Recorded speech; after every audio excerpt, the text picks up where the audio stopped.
നമസ്കാരം. എല്ലാവർക്കും ഷാബിഷയും മൊയ്തീൻ ഷയുടെയും ക്രിസ്തുമസ് ആശംസകൾ. ബഹുമാനി മുഹമ്മദ് റാഫിയുടെ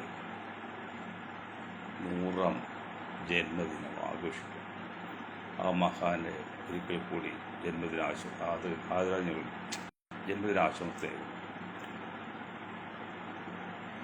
കേരള ഗവർണറായി ചാർജ് എടുക്കുന്ന ആ മാന്യദേഹത്തിന് ബീഹാർ ഗവർണറായി ചാർജ് എടുക്കാൻ പോകുന്ന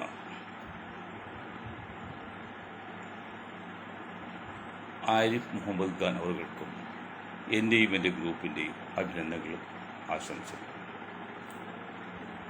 ഗവർണറായിട്ട് പാവം മൊയ്തീൻ ഷായുടെ ചെറിയൊരു അടുപ്പമുണ്ട്. അത് മറ്റൊന്നുമില്ല, ബഹുജൻ സമാജ് പാർട്ടിയിൽ ഞങ്ങൾ കുറേ കാലം ഒരുമിച്ച് പ്രവർത്തിച്ചിരുന്നു. പക്ഷെ ആ പരിചയം പുതുക്കാനൊന്നും ഇത്രയും കാലം നമ്മൾ ചെന്ന് ഗവർണറെ ഇതിലും കണ്ടിട്ടൊന്നുമില്ല. ഒരു പരിചയം നമ്മൾ ഉപയോഗിക്കാറില്ല. ഓക്കെ, മുഖ്യമന്ത്രിയുടെ ആരായിരിക്കണം UDF മുഖ്യമന്ത്രി എന്നുള്ള ചർച്ചയാണ് ഇപ്പോൾ നടക്കുന്നത്. അതിൽ ഇന്നലെ നമ്മൾ പറഞ്ഞു, ചേട്ടൻ വെയിൽ കെട്ടാൻ പോവുക, അല്ലെങ്കിൽ ഞാൻ ഊണ് കഴിക്കാൻ പോവാം, അല്ലെങ്കിൽ ഞാൻ ഊണ് കഴിക്കാൻ പോകും, ചേട്ടൻ വെയിൽ കെട്ടാൻ പോകും. എന്നാൽ ഞാനായിരിക്കും ഊണ് കഴിക്കുന്ന ആൾ എന്ന് പറഞ്ഞ പോലെ A or B ആയാലും ഒരു സമുദായത്തിൽ ആളായിരിക്കുമെന്ന് നിർബന്ധ ബുദ്ധിയുണ്ട്. ആർക്കാണത്? കുട്ടിക്കുരങ്ങനെ കൊണ്ട് ചോറ് മാന്തിച്ച് ചൂട് കുറയുമ്പോൾ ചോറ് കഴിക്കാൻ തീരുമാനിച്ച മുതിർന്ന കുരങ്ങൻ്റെ കഥ പറയാറുണ്ട്. അതുപോലെ ചിലവർ തമ്മിൽ എതിരാക്കിയതിന് ശേഷം ബെടുക്കാക്കി തനിക്കാക്കാന്ന് പറഞ്ഞ EMS ശൈലി പോലെ ആ സ്ഥാനം ഉപയോഗിക്കാനുള്ള ഒരു തന്ത്രമല്ലേ ഇപ്പോഴത്തെ ഈ സമുദായ നേതാക്കളുടെ തീരുമാനങ്ങൾ? കേരള മുഖ്യമന്ത്രി, അതും UDF മുഖ്യമന്ത്രി ആകുന്നതിൽ കേരളത്തിലെ സമുദായ നേതാക്കൾ 3 സമുദായ നേതാക്കളാണുള്ളത്. എന്നൊന്ന് ഈഴവ, ഒന്ന് നായർ, ഒന്ന് മുസ്ലിം. ക്രിസ്തീയ സമുദായങ്ങൾക്ക് നേതാക്കളെ സഭ നേതൃത്വം. അതിൽ മുസ്ലിം സമുദായത്തിൻ്റെ MES അതിനൊക്കെ അവരങ്ങനെ രംഗത്ത് വരുന്നില്ല. ബാക്കി 2 സമുദായങ്ങളുടെ നേതാക്കൾ അവർക്കെന്ത് ഇന്നയാളാകണമെന്ന് പറയാം, പക്ഷെ ഇന്നയാളാകാൻ പാടില്ല എന്ന് പറയാൻ അവർക്ക് ആര് അധികാരം കൊടുത്തു? ആര് ചുമതലപ്പെടുത്തി? കാരണം രമേശ് ചെന്നിത്തലയെ മുഖ്യമന്ത്രിയായി കണ്ടുകൊണ്ട് 2 പേർ പ്രവർത്തിക്കുമ്പോൾ അത് അദ്ദേഹത്തെ സംബന്ധിച്ച് അത് ആപത്താണ്, അത് അപകടമാണ്, അത് നാശത്തിൻ്റെ ഇതാണ്. നഷ്ടപ്പെട്ടുകൊണ്ടിരിക്കുന്ന കോൺഗ്രസിൻ്റെ ആധിപത്യം നേടി എങ്ങനെയെങ്കിലും UDF അധികാരത്തിൽ വരാൻ ശ്രമിക്കാതെ കടലിൽ കണ്ട അല്ലെങ്കിൽ പുഴയിൽ കണ്ട വാളയെ പങ്കിടുന്ന പോലെ ഈ ദുഷ്ടലാക്കോട് ചെയ്യുന്ന ഈ നേതാക്കളെയൊക്കെ വാസ്തവമായി ചാണകം മുക്കി അടിക്കണം, ചൂല് ചാണകത്തിൽ മുക്കി അടിക്കണം. കാരണം എന്താണ് 2026 UDF അധികാരത്തിൽ വന്നതിൽ കേരളത്തിലെ കോൺഗ്രസിൻ്റെയും UDF പ്രസ്ഥാനത്തിൻ്റെയും അവസ്ഥ എന്താണ്? വല്ല ഊഹമുണ്ടോ? എന്തെങ്കിലും ഒരു ഐഡിയ ഉണ്ടോ? എന്തെങ്കിലും ഭാവനയുണ്ടോ? കഴിഞ്ഞ മുമ്പത്തെ പ്രാവശ്യം കോൺഗ്രസ് 19 സീറ്റ് കിട്ടി പാർലമെൻറ്റിലേക്ക്. ഇത്തവണ 2 സീറ്റ് പോയി, 18 സീറ്റ് കിട്ടി. അല്ല, എങ്ങനെ പോയി എന്നൊക്കെ ഇപ്പം ഇനിയാത്ത ചർച്ചയിൽ വന്നിട്ടുണ്ട്. പക്ഷെ അപ്പോഴും ജയശങ്കർ വക്കീലിനെ പോലുള്ളവരും പണ്ട് മുല്ലപ്പള്ളി രാമചന്ദ്രനും പിന്നെ കോൺഗ്രസിലെ നേതാക്കൾക്ക് പറഞ്ഞത് അത് ശബരിമലയുടെ അനുഗ്രഹം കൊണ്ടാണ്, കഴിവുകൊണ്ടാണെന്ന്. ഞങ്ങൾ അന്തും ഇതും പറയുന്നു. അങ്ങനെ ശബരിമലയുടെ അനുഗ്രഹമാണ്, കഴിവാണ് ആ പ്രശ്നമാണെങ്കിൽ അതിന് തൊട്ടടുത്ത് നടന്ന അസംബ്ലി തെരഞ്ഞെടുപ്പിൽ എന്തേ സീറ്റ് കിട്ടിയില്ല UDF? അധികം കാലമൊന്നും ഉണ്ടായില്ലല്ലോ. അപ്പോൾ അറബിക് സർവകലാശാലയ്ക്ക് വേണ്ട പ്രോത്സാഹനമോ അല്ലെങ്കിൽ നടപ്പിലാക്കാൻ ശ്രമിക്കാതിരുന്ന UDF സർക്കാരോടും UDF പാർട്ടിയോടും കേരളത്തിൽ ഏതാണ്ട് 35-40% വരുന്ന ഒരു വിഭാഗത്തിൻ്റെ പ്രതിഷേധമായിരുന്നു LDF സീറ്റ് കൂടുതൽ കിട്ടിയത്. പാർലമെൻറ്റിലേക്ക് പിന്നെ ആദ്യത്തെ ഇലക്ഷനാണ്. കോൺഗ്രസ് സ്വാഭാവികമായിട്ടും കോൺഗ്രസ്സാണ് ദേശീയ ലെവലിൽ, ദേശീയ പാർട്ടി അതിൽ കോൺഗ്രസ് പലരും വോട്ട് ചെയ്യുന്നുണ്ട്. അത് കൂടുതൽ മുസ്ലിങ്ങൾ വോട്ട് ചെയ്തു. പക്ഷെ അതേ തീരുമാനം സർവകലാശാലക്ക് അനുകൂലമാക്കി എടുക്കാത്ത പേരിൽ അവരൊരു പ്രതിഷേധമാണ് കഴിഞ്ഞ അസംബ്ലിയിലും അതിനുമുമ്പുള്ള അസംബ്ലിയിലും പഞ്ചായത്ത് ഇലക്ഷനും കണ്ടത്. പക്ഷെ അതിന് ശേഷം തന്നെ പാർലമെൻറ്റ് ഇലക്ഷൻ വീണ്ടും വന്നു. അപ്പോഴും ഇത് തന്നെ 18 സീറ്റ് 2 സീറ്റ് മാറി. ഇനിയിപ്പോൾ പഞ്ചായത്ത് ഇലക്ഷൻ വരുന്നു, അസംബ്ലി ഇലക്ഷൻ വരുന്നു. അപ്പോഴും കാണാം. ഇപ്പോൾ നിങ്ങൾക്കൊരു കാര്യം മനസ്സിലായിട്ടൊന്നും സംശയമുണ്ട്, ഞാൻ പറഞ്ഞുതരാം. അത് എനിക്ക് പോലും മനസ്സിലായത് ജയശങ്കർ വക്കീൽ പറഞ്ഞപ്പോഴാണ്. ഈ ആലപ്പുഴക്കാരൻ ജില്ലാ സെക്രട്ടറി നാസർ ആരാണ്? ഈഴ വിഭാഗത്തിൽപ്പെട്ട ആളാണ്. തിരുവനന്തപുരത്തൻ സെക്രട്ടറി ജോയി ആരാണ്? ഈഴ വിഭാഗത്തിൽപ്പെട്ട ആളാണ്. തൃപ്പൂണിത്തുറക്ക് ജയിച്ച ബാബു MLA ആരാണ്? അതും ഈഴ വിഭാഗത്തിൽപ്പെട്ടാണ്. പക്ഷേ ഈ ബാബു MLA കണ്ടാൽ അങ്കമാലിക്കാരൻ ബാബു ക്രിസ്ത്യാനിയാണെന്ന് തോന്നുന്നു, അല്ലെങ്കിൽ തിരുവനന്തപുരം ജോയി ക്രിസ്ത്യാനി തോന്നുന്നു, ആലപ്പുഴ നാസർ മുസ്ലിമാന്ന് തോന്നുന്നു. പക്ഷേ 14 ജില്ലയിൽ കമ്മ്യൂണിസ്റ്റ് പാർട്ടി ഓഫ് ഇന്ത്യക്ക് ഒരൊറ്റ മുസ്ലിം സ്ഥാനാർത്ഥികളുണ്ടായിരുന്നില്ല. അല്ല, നാസറിനെ പേര് കണ്ടപ്പോൾ പലരും സമാധാനിച്ചോ, ഒരാളെങ്കിലും ഉണ്ടായില്ലോ എന്ന്. അതില്ലതിപ്പോൾ ജയശങ്കർ വക്കീൽ ഇന്നാ എനിക്കത് മനസ്സിലായിട്ടോ, കുറ്റം പറയല്ല, എല്ലാം നമ്മളറിയുന്ന ആളല്ല. ജയശങ്കർ വക്കീൽ ആധികാരികമായിട്ട് പറഞ്ഞപ്പോഴത്തെ നമുക്കത് മനസ്സിലായത് ആ നാസർ എല്ലാം ഇവിടെ അഴിമതി ചെയ്ത് പിന്നെ കോടികൾ ഉണ്ടാക്കിയതൊക്കെ പരാതി വരുമ്പോൾ ഞങ്ങളും കേട്ടു, ഇന്ന് ഈ കാക്ക എന്താ കാണിക്കുന്നു. പക്ഷെ അങ്ങനല്ലേ, ഒരു കാക്കയാണെങ്കിൽ അത്ര അഴിമതി ചെയ്യാനുള്ള ധൈര്യം എന്നോട് സാഹചര്യം ഉണ്ടാവില്ല. അതും ഈഴ് വിഭാഗത്തിൽപ്പെട്ട ആളാണ് ഈ നാസർ. മനസ്സിലായി കാര്യങ്ങളെടുപ്പ്. അങ്ങനെ 14 ജില്ലയിൽ ഒരാൾ പോലും സെക്രട്ടറി വയ്ക്കാൻ ഈ കമ്മ്യൂണിസ്റ്റ് പാർട്ടി സാധിച്ചില്ലെന്നാണ് നമ്മൾ മനസ്സിലാക്കേണ്ടത്. അങ്ങനെയാണ് വയനാട്ടിൽ ഇത്തവണ നിൽക്കക്കിള്ളിയില്ലാതെ ഒരു റഫീഖിനെ, ഇനി അതും മുസ്ലിമാണെന്ന് അറിയില്ല, എന്താ പറയുന്നത്, മുസ്ലിമാണെന്ന് പറഞ്ഞിട്ട് ജയശങ്കർ വക്കീൽ പറഞ്ഞ് മുസ്ലിമാണെന്നാണ്, അദ്ദേഹത്തെ സെക്രട്ടറിയാക്കി നോമിനേറ്റ് എടുത്തു. അതിനെന്തൊരു കോലാഹലമാണ്, എന്തെല്ലാം ചർച്ച വരുന്നത്. എന്ത് നിങ്ങൾക്കെല്ലാം പറ്റുന്നത് 5ൽ 2 ഭാഗം അല്ലെങ്കിൽ 10, 35, 38% വരുന്ന ഈ ഒരു സമുദായത്തിന് എന്തെങ്കിലും ഒരു സാധ്യത കാണുമ്പോൾ നിങ്ങൾ എന്താണ് ഇത്ര വറീഡാകുന്നത്? 10% ഒരു സമുദായത്തിൽ നിന്ന് 11 മന്ത്രിമാർ വെച്ചിട്ടുണ്ട് എന്ന് ജയശങ്കർ വക്കീൽ പറഞ്ഞു. ഡെപ്യൂട്ടി സ്പീക്കർ ഉൾപ്പെടെ 12 വേണമെങ്കിൽ. എന്നിട്ടും ആ സമുദായം തൃപ്തരല്ല. പിന്നെ എന്തുകൊണ്ട് മുഖ്യമന്ത്രി സ്ഥാനം കീ പോയിന്റ് വേണമെന്ന് അവരാഗ്രഹിക്കുന്നത്? അവരാഗ്രഹിക്കട്ടെ, അതിൻ്റെ തെറ്റൊന്നുമില്ല. ഈ കമ്മ്യൂണിസ്റ്റ് പാർട്ടി എന്ന് പറയുന്ന ജാതിയില്ല മതവും എന്ന് പറയുന്ന കമ്മ്യൂണിസ്റ്റ് പാർട്ടിക്ക് 11 നായന്മാർ മന്ത്രിയാക്കി എടുത്തപ്പോഴും ഒരു മതവും നോക്കിയില്ല. ഞങ്ങൾക്ക് ജാതിയില്ല മതമില്ല. അപ്പോൾ കമ്മ്യൂണിസ്റ്റായിട്ട് നമ്മൾ ചോദ്യമുണ്ട്. പണ്ട് ഒരു അമ്മൂമ്മ അപ്പം ചുട്ടപ്പോൾ ചെറുതായിപ്പോയി. അപ്പോൾ എന്താ പറഞ്ഞത്? അത് കണ്ണ് കാണാൻ പാടില്ലാത്തതാണെന്ന് പറഞ്ഞു. കണ്ണ് കാണാൻ പാടില്ല, കുറച്ച് വലുതാകാൻ പാടില്ലേ, എന്നിട്ട് ചെറുത് മാത്രമാകുന്നത്. ഇതൊക്കെ തട്ടിപ്പിൻ്റെ ഭാഗമാണ്. ഈ മുസ്ലിം സമുദായത്തിന് വോട്ട് വാങ്ങി മറ്റു ഒരു രാഷ്ട്രീയ പാർട്ടി ഇക്കാര്യം പറയാത്തതുകൊണ്ടാണ് ഈ സമുദായത്തെ എങ്ങനെയാണ് വഞ്ചിക്കുന്നത്, പറ്റിക്കുന്നത്, ഒതുക്കുന്നത്, നശിപ്പിക്കുന്നത്. ഈ സമുദായം അറിയെങ്കിലും ചെയ്യണ്ടേ?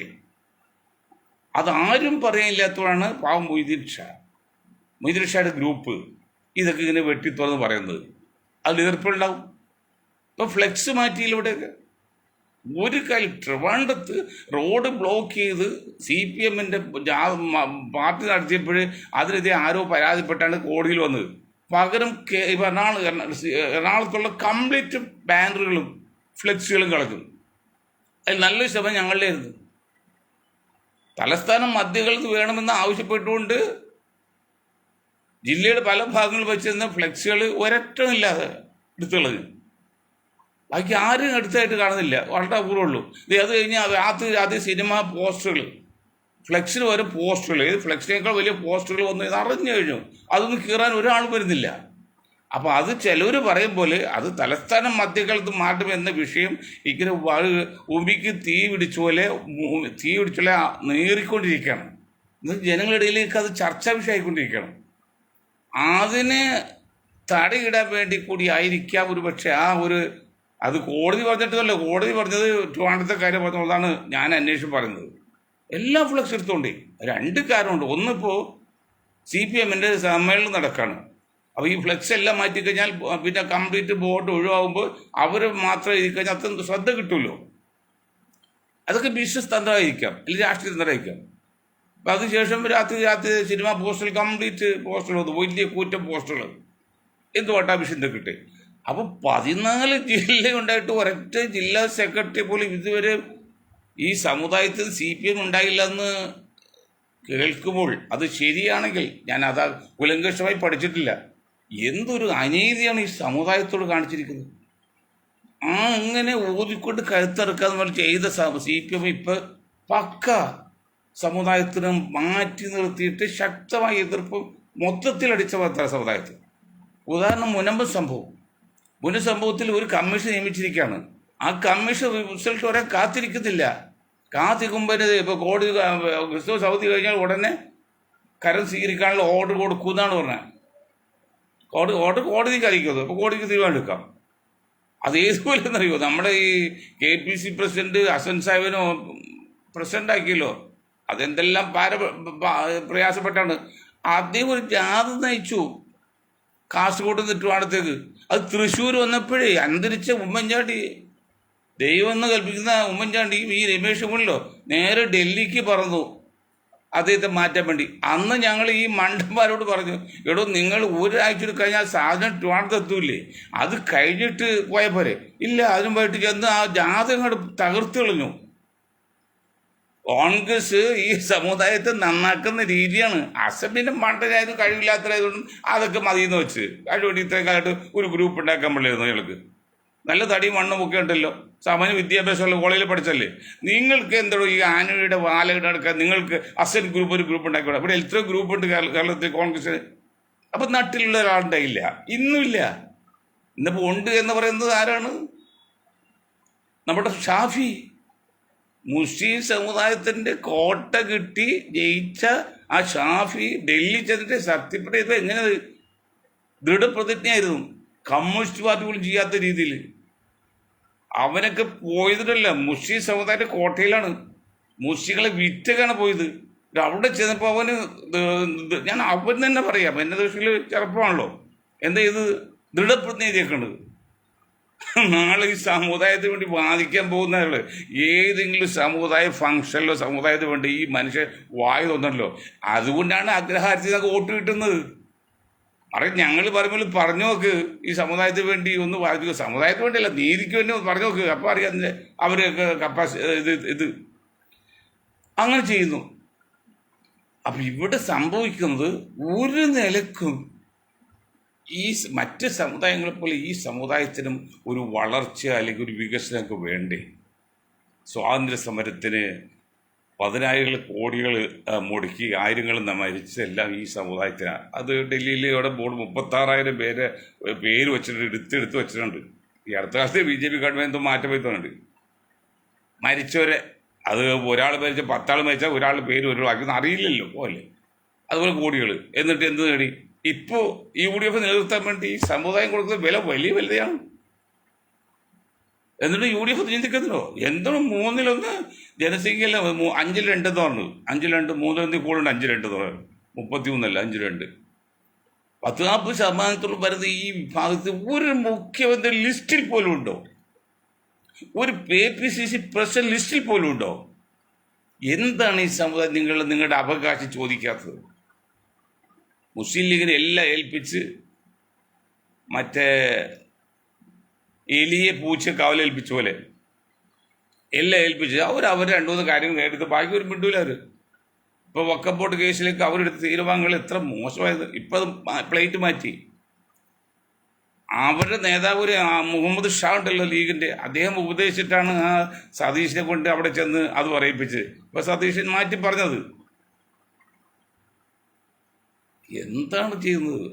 നീതി വേണ്ടേ സമൂഹത്തിന് മൊത്തത്തിൽ? അതുണ്ടോ? ആരെങ്കിലും ചോദിക്കണ്ടോ? ഇത്രയും എണ്ണം ഉണ്ടല്ലോ ഇവിടെ, നിങ്ങൾക്ക് ചോദിച്ചൂടെ? ഞങ്ങൾക്ക് ഒറ്റ ഞാൻ പണ്ട് KPC പ്രസിഡന്റായിട്ട് ആലുവക്കാൻ MLA ഉണ്ടായി.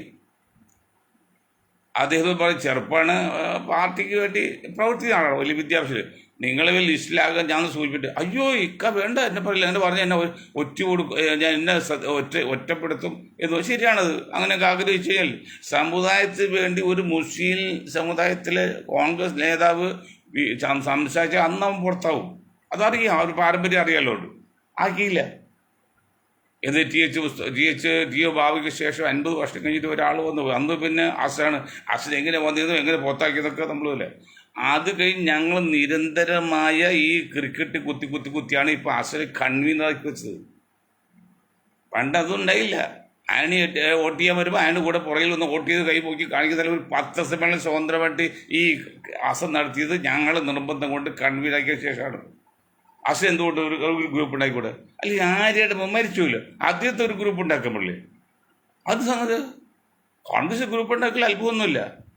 ഒന്നുകൊണ്ട് എർത്താകല്ലാതെ ഇപ്പം മൊയ്തീൻ ഷാ പറയും സ്വതന്ത്രമായിട്ട് പറയും പോലെ കാര്യം വലിയ നേട്ടമില്ലായിരിക്കുമല്ലോ പറയുന്ന പോലെ. നിങ്ങൾക്ക് നിങ്ങളേതായ ഒരു അഭിമാനം, ഒരു വ്യക്തിത്വം, ഒരു ഗ്രൂപ്പ് ഉണ്ടായിക്കൂടെ? ആര്യനും അതുണ്ടാക്കില്ല.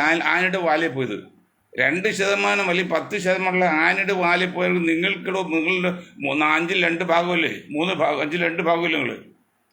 അത് നിങ്ങൾക്കൊരു ഗ്രൂപ്പ് ഉണ്ടാക്കാൻ പറ്റില്ലേ? അത് തൻ്റെയിടം വേണം, അറിവ് വേണം, കഴിവ് വേണം, പ്രാപ്തി വേണം. വാലായിട്ട് നടക്കരുത്. ചെറിയ കുളത്തിലെ വലിയ മീനെ എല്ലാവരും ശ്രദ്ധിക്കും.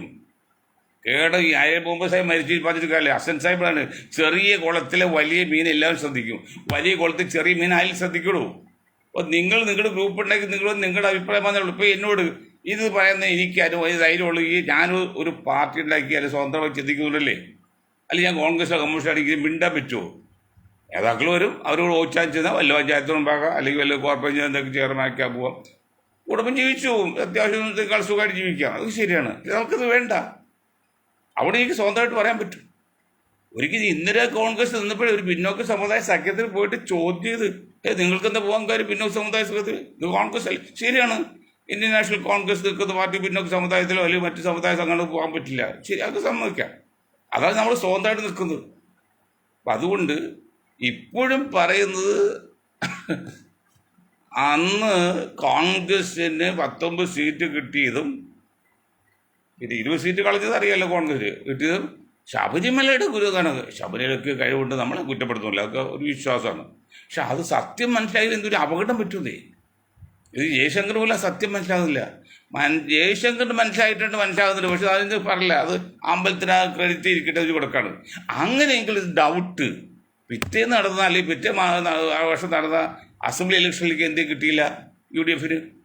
അത് പഞ്ചായത്ത് ഇലക്ഷനിൽ UDF കിട്ടിയില്ല, പിന്നത്തെ അസംബ്ലി ഇലക്ഷനിൽ UDF കിട്ടിയില്ല, പിന്നത്തെ പഞ്ചായത്ത് ഇലക്ഷൻ കിട്ടിയില്ല, അതിപ്പോൾ വരാൻ പോകുന്ന പഞ്ചായത്ത് ഇലക്ഷൻ കിട്ടുന്നില്ല. അപ്പം അതല്ല, ഈ മുസ്ലിം സമുദായത്തെ വോട്ട് ചെയ്തതിൻ്റെ പേരിലും അത് കുറച്ച് മറച്ചതിൻ്റെ പേരിലാണ്. അവിടെ ദയവ് ചെയ്ത് നിങ്ങൾ നേതാക്കൾ ചിന്തിക്കേണ്ടതും പറയേണ്ടതും ജനസംഖ്യാനുപാതികമായി സമരം. നമ്മൾ ജനസംഖ്യക്ക് ആനുപാതികമായിട്ട് വേണം അവകാശങ്ങൾ പങ്കിടാൻ. അത് തന്നെയാണ് ജനതാദൾ നാഷണലിസ്റ്റ് പറയുന്നത്, അത് തന്നെയാണ് വോയിസ് ഓഫ് ജസ്റ്റിസ് പറയുന്നത്, അത് തന്നെ ഇപ്പോൾ ഷാബിഷനും പറയുന്നത്. വേറെ ഒന്നും പറയുന്നില്ല, എക്സ്ട്രാ ഒന്നും പറയുന്നില്ല. ജനസംഖ്യക്ക് ആനുപാതികമായിട്ട് സ്ഥാനമാനങ്ങൾ പങ്കിടണം. അതാണ് സാമൂഹ്യ നീതി. അല്ല വേറെ ഒരു പരിഗണന മുസ്ലിം സമുദായത്തിന് കൊടുക്കണമെന്നും നമ്മൾ പറയുന്നില്ല. ജനസംഖ്യക്ക് ആനുപാതികമായിട്ടായിരിക്കണം. അതില്ല. അല്ലെ 10% ജനസംഖ്യയിൽ ഇപ്പോൾ അതിന് മന്ത്രി ജയശങ്കർ വക്കീലും പറഞ്ഞു, ജയശങ്കറിൻ്റെ ഒരു ഇതാണല്ലോ നായർ സമുദായം. നായർ സമുദായം എത്രയും കൊടുത്ത് നമുക്ക് വരാതില്ല. പക്ഷേ നീതി വേണ്ടേ? വോട്ട് കിടക്കുന്നവിടെയാണ്, അത് മനസ്സിലാക്കണ്ടേ. ഇപ്പോഴും നല്ല തീരുമാനം. ഇപ്പോഴും കോൺഗ്രസ് പാഠം പഠിക്കാൻ പോകുന്നില്ല. കളിക്ക് കളിഞ്ഞ് അവസാനം അടുത്ത പ്രാവശ്യം കൂടി UDF-ന് കയറ്റാനുള്ള അല്ല LDF-ന് കയറ്റാനുള്ള സാഹചര്യം ഒരുക്കാണ് വരും. അല്ലെങ്കിൽ ഇവർ ചെയ്യേണ്ടതല്ല, ആദ്യമായിട്ട് ഭൂരിപക്ഷം അസംബ്ലി നേടുക, അത് കഴിഞ്ഞ് മുഖ്യമന്ത്രി സംസാരിക്കുക എന്നല്ലേ പറയേണ്ടത്. ബുദ്ധിയുള്ള, തന്ത്രമുള്ള, യുക്തിയുള്ള, ജനങ്ങൾ സ്നേഹിക്കുന്ന രാഷ്ട്രീയ പ്രസ്ഥാനങ്ങളിൽ, ദേശീയ പാർട്ടികളിൽ, ഇന്ത്യൻ നാഷണൽ കോൺഗ്രസ് നേതാക്കൾ ചിന്തിക്കേണ്ടതും പ്രവർത്തിക്കേണ്ടതും പറയേണ്ടതും എന്താണ്? നമുക്ക് അസംബ്ലി ഇലക്ഷനിൽ പരമാവധി വോട്ട് നേടാൻ നോക്കുക. അതിനെന്ത് ചെയ്യണം? വോട്ടർ ലിസ്റ്റ് പേര് ചേർക്കണം, വോട്ടർമാരൊക്കെ ചെയ്യിക്കണം, പിന്നെ വോട്ടെണ്ണി ഫലം പ്രഖ്യാപിക്കുന്നതിൻ്റെ പുറകിൽ നിൽക്കണം. ഇങ്ങനെയൊക്കെയല്ലേ വേണ്ടത്. അങ്ങനെയൊക്കെ പറഞ്ഞ് ഒരു 72, 73 അല്ലെങ്കിൽ 75 സീറ്റ് കിട്ടാനുള്ള എല്ലാ സാധ്യതയുണ്ട്. അങ്ങനെ 75 സീറ്റ് കിട്ടുകയാണെങ്കിൽ എന്നിട്ട് നമുക്ക് ആലോചിക്കും ആര് വേണം മുഖ്യമന്ത്രി. അർഹതയുള്ളത് കേട്ട് MLA കൂടുതൽ പറയുന്നവരെ ആക്കട്ടെ. അല്ല, എനിക്ക് വേണം, എൻ്റെ ലക്ഷ്യം മുഖ്യമന്ത്രി ആകലാണ്, ഞാൻ അതിനുവേണ്ടി പ്രവർത്തിച്ചത്. എന്നാൽ ഒരാൾ പറഞ്ഞ് ഇത്രയും കാലം എൻ്റെ കഴിവിനനുസരിച്ച് ആനുകൂല്യം കിട്ടിയില്ല എന്ന്. ഏത് 4 പ്രാവശ്യമായിട്ട് MP ഒക്കെ അയാളാണ്, 2 പ്രാവശ്യം MP ആയി മറ്റൊക്കെയാണ്, കയ്യിലിപ്പത്തിരണ്ടല്ലോ. ആ മഹാൻ കാസർഗോഡ് ഒരു ഓട്ടോറിക്ഷ ഡ്രൈവറെ പോലീസ് അകാരുടെ തല്ലി അയാൾ ഹരാസ് ചെയ്തിട്ട് അയാൾ ആത്മഹത്യ ചെയ്ത് ഒരക്ഷരം മിണ്ടായിട്ട് കാണുന്നില്ല. തൊട്ടേൻ പിടിച്ചതൊക്കെ വലിയ പത്രസമ്മേളനം നടത്തിയ ആളാണ്. അവിടെയും അറിയാം അവരുടെ അവർക്ക് കാര്യം താൽക്കണം. രാജ്യം നന്നായാലും കൊള്ള ചീത്തയാലും കൊള്ളുന്നില്ല, അവർക്ക് അവരുടെ കുടുംബം അവരുടെ കാര്യം നടക്കും. അങ്ങനെ കോടികൾ സമ്പാദിച്ചാൽ ഇപ്പോൾ പ്രിയങ്കയുടെ കേസ് ഹൈക്കോടതിയിൽ വന്നിട്ടുണ്ട്. എന്ത് വരുമെന്ന് അറിയില്ല. വധേര എത്ര ആയിരം കോടി രൂപയുടെ കണക്കാണ്. എത്ര ആയിരം കോടി രൂപ BJP ഫണ്ടിലേക്ക് കൊടുത്ത് എത്രയായിരം സ്വത്തിട്ട് എന്നുണ്ടായി ആകെ. മനസ്സിലായില്ലേ? അപ്പോൾ ഇവരൊക്കെ കൂടിയാണ് സംഘപരിവാറിനെ ഭരണത്തിൽ കയറ്റാൻ ശ്രമിക്കുന്നത്. അത് അങ്ങനെയല്ലെന്ന് പറയാൻ ഒരു കാര്യസാധ്യതയില്ല. ഈ വെളിയിൽ നിന്ന് അല്പം നേരത്തെ ആയത് എൻ്റെ ഒരു പ്രോഗ്രാമിന് കളമശ്ശേരിയിലാണിന്ന്. അത് ഒഴിച്ചുകൂടാൻ വേണ്ടത് പ്രോഗ്രാം ആയതുകൊണ്ട് ഞാൻ പോകുന്നു. ഇത്രയും കാര്യം പറഞ്ഞുകൊണ്ട് ഞാൻ വാക്കുകൾ നിർത്താൻ നിങ്ങൾക്ക് ഒരാൾ നന്ദി. ജയ് ഹിന്ദ്.